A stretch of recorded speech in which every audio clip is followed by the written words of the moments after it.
Білім ізгілік қайнары. Білім адамзат өркениетінің алтын арқауы, қоғам дамуының темір қазығы. Ол адамның жүрегіне нұр құйып, ақыл-ойын шыңдайтын, санасына сәуле беретін рухани байлық. Білімді жан парасатта, өрісі кең, ойы терең.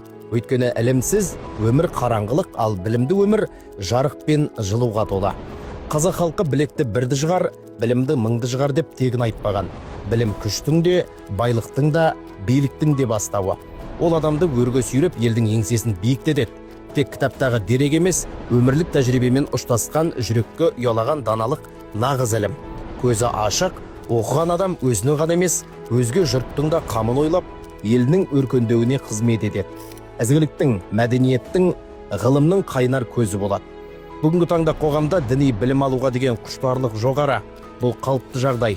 Ата-баба жолмен ұштасқан, қазақы дүние таныммен астасқан рухани ілімге қол созу жастарымыздың иманды, инабатты, тәрбиелі болуына жол ашады.